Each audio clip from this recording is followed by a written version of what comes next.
Halo, selamat pagi. Jumpa lagi di Berita Padang bersama saya Afri Meriana. Sejumlah berita aktual dan menarik akan kami sajikan untuk Anda. Berikut 3 berita utama pagi ini.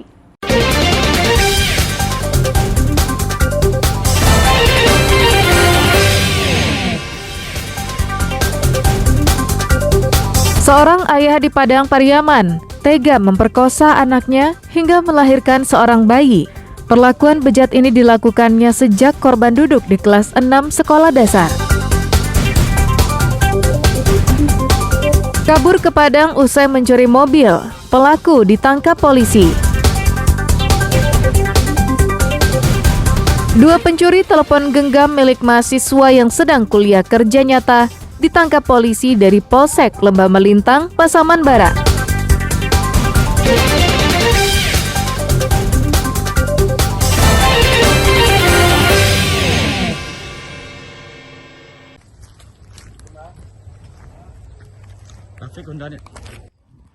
Seorang ayah di Padang Pariaman tega memperkosa anaknya hingga melahirkan seorang bayi.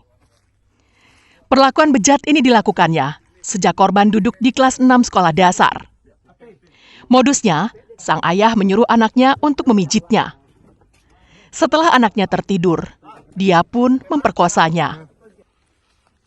Kasus ini terbongkar setelah korban menceritakan peristiwa yang dialaminya usai melahirkan bayi laki-laki di Pekanbaru, Riau. Celotehan korban diunggah warganet di media sosial dan menyebar dengan cepat. Tidak butuh waktu lama, Satreskrim Polres Padang Pariaman yang mengetahui jika pelaku dan korban berdomisili di wilayah kerjanya langsung menyelidiki kasus itu. Kurang dari 24 jam, pelaku ditangkap di tempat persembunyiannya di sebuah perkebunan karet di Kecamatan 2x11 Kayu Tanam. Saat ditangkap, pelaku mencoba mengelak dan tak mengakui perbuatannya itu. Namun saat diperiksa di Mapores Padang Pariaman, pelaku tak bisa berkilah karena ibu korban melaporkannya ke polisi. Menurut ibu korban, dirinya curiga dengan perkembangan anak gadisnya dan mengajak suaminya untuk membawa anaknya berobat. Hasil diagnosa, sang anak ternyata kurang darah karena hamil. Ibu korban bertambah kaget setelah mengetahui jika suaminya yang memperkosa anak gadisnya sejak 3 tahun lalu. Pelaku memperkosa anaknya dengan modus memberikan uang untuk membeli es krim. Bapak menyuruh mijit kakinya. Setelah selesai pijat, si korban ini tertidur, baru dilakukan aksinya dengan memperkosa. Masih kelas 6 SD. Setelah memperkosa, dikasih uang Rp10.000 untuk suruh beli es krim. Hasil pemeriksaan sementara, tersangka mengakui kalau perbuatan bejatnya itu terjadi karena khilaf. Atas perbuatannya, pelaku yang merupakan calon anggota legislatif yang gagal duduk di DPRD Padang Pariaman pada pemilu Februari lalu diancam hukuman maksimal 15 tahun penjara karena melanggar Undang-Undang Perlindungan Anak. Eki Rafki melaporkan dari Padang Pariaman.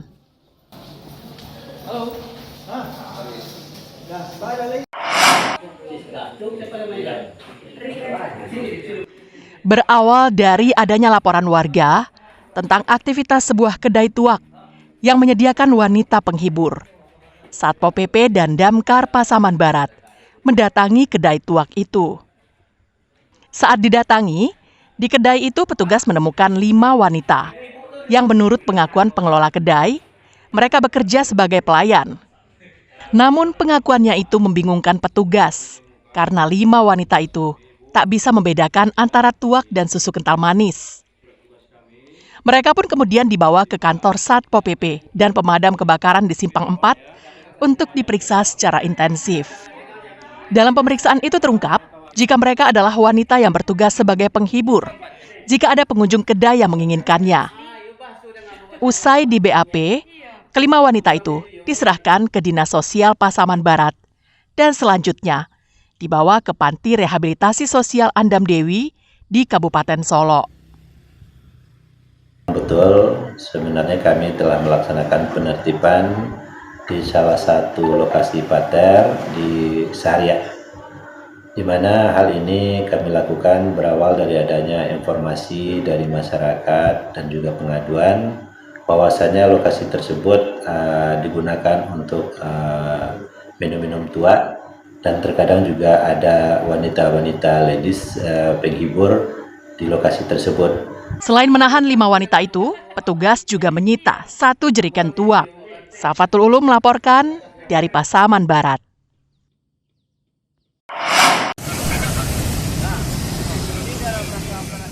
Saat melakukan razia lalu lintas dalam rangka Operasi Patuh Singgalang 2024, polisi lalu lintas di Polsek Padang Utara menemukan pelanggaran aneh yang disengaja oleh pemilik kendaraan. Salah satunya yang paling sering ditemukan adalah banyak sepeda motor yang tak memasang plat kendaraannya di tempat semestinya. Plat kendaraan itu bukan hilang, tapi sengaja disimpan di bawah tempat duduknya. Saat ditanya, pengendara mengaku jika plat nomor itu baru saja lepas dan belum sempat dipasang. Padahal masing-masing plat nomor itu mempunyai 2 buah baut yang tidak mungkin bisa lepas keempat-empatnya dalam waktu yang bersamaan. Lebih bang. Lepas. Sejak kapan tuh bang? Tadi baru bang. Tadi. Yo, Abang tahu nggak sekarang ada razia? Memang razia? Tahu. Jadi abang mau punya SIM? SIM lengkap, lengkap bang. SIM, lengkap. Nomor platnya aja ya bang ya? Iya bang, lebih bang. Selain itu, ada juga pengendara yang kabur saat dihentikan polisi. Meski mereka berhasil lolos, tapi tes sekolahnya tertinggal. Operasi Patuh ini dilaksanakan secara serentak di Indonesia, dari tanggal 15 Juli hingga 28 Juli 2024. Operasi Patuh ini bertujuan untuk meningkatkan kepatuhan masyarakat berlalu lintas dan menekan angka pelanggaran oleh pengendara. Razia tidak dilakukan polisi saat jam sibuk, pagi dan sore hari, karena bisa mengganggu kelancaran lalu lintas dan bersamaan waktunya dengan jam masuk sekolah dan kantor. Polisi hanya mengatur lalu lintas pada jam-jam itu. Namun demikian, jika ditemukan pengendara yang melanggar secara kasat mata, seperti tidak menggunakan helm, knalpot bising, berboncengan lebih dari 1, maka akan dilakukan penegakan hukum oleh Polantas. Ya karena waktu kita stop tadi, dia melarikan diri, kemudian tasnya terjatuh. Ya, gitu. Sejauh ini Pak, yang paling banyak pelanggaran itu seperti apa nih Pak? Ada pelanggaran yang bonceng 3 yang tidak pakai helm, knalpot yang tidak sesuai speknya dan spesifikasinya, dan kemudian yang tidak pakai plat nomor. Menurut Kanit Lantas Polsek Padang Utara ini, sejak dilakukan Operasi Patuh, pihaknya telah menahan 30 sepeda motor. Operasi Patuh ini menyasar kendaraan yang melawan arus jalan, berkendara di bawah pengaruh alkohol, menggunakan telepon genggam saat mengemudi, tidak mengenakan helm yang berstandar SNI, tidak menggunakan sabuk keselamatan, tidak memiliki SIM, berboncengan lebih dari 1, dan menggunakan knalpot bising. Robi Ham melaporkan dari Padang.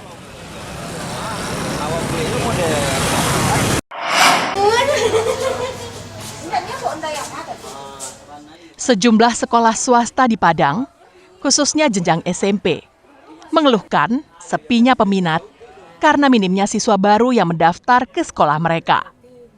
Salah satunya yang dialami oleh SMP di Padang Pasir, Kota Padang. Menurut pihak sekolah, sejak diberlakukannya penerimaan siswa baru melalui PPDB Sistem Zonasi yang diterapkan pemerintah saat ini, menyebabkan sekolah swasta kesulitan mencari siswa baru. Pada tahun ajaran baru yang telah dimulai, sekolah mereka baru menerima 5 pelajar baru. Padahal sekolah swasta bisa bertahan tergantung banyaknya pelajar yang mendaftar. Selain sistem zonasi, penambahan rombongan belajar di sekolah negeri dengan dalih penambahan kuota juga memperkecil peluang sekolah swasta untuk mendapatkan pelajar baru. Sebelum diberlakukan PPDB sistem zonasi, SMP ini bisa memperoleh 3 rombongan belajar yang masing-masingnya diisi 25 pelajar. Saat ini, sekolah mereka sangat kesulitan untuk mendapatkan pelajar baru. Jumlahnya pun menurun setiap tahun. Pada tahun ini, total pelajar yang bersekolah mulai dari kelas 7 hingga kelas 9 hanya berjumlah 19 pelajar. Untuk satu rombel, untuk 10 orang siswa saja butuh kerja keras kami kadang untuk mensosialisasikan sekolah kami gitu. Zonasi kami rasa itu sangat berdampak betul bagi kami swasta. Ya dimanapun kalau kita lihat semakin hari atau semakin tahun ajaran kita lihat di sekolah-sekolah pemerintahan sering menambah kelas gitu kan, kita lihat ya tentu daya tampung semakin banyak, tentu semakin sedikitlah ruang kami swasta untuk mendapatkan siswa. Para guru di sekolah swasta menyarankan agar pemerintah membatasi jumlah rombongan belajar di sekolah negeri, agar sekolah swasta kebagian murid. Pasalnya, kurangnya murid akan berdampak pada sertifikasi mereka yang mewajibkan harus mengajar selama 24 jam dalam seminggu.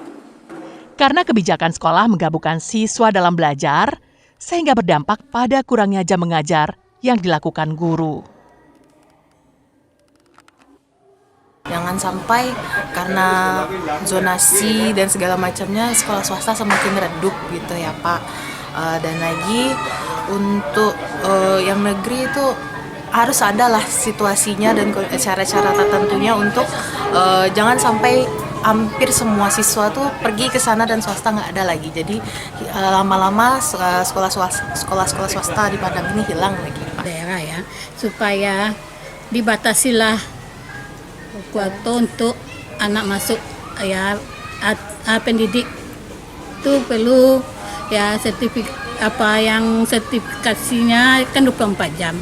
Jadi kalau tidak ada murid di swasta, sedang kami mengajar di swasta, tidak cukup jam itu tidak terima sertifikasi. Jadi kami mohon supaya dibatasilah yang di negeri itu penerimaan murid baru.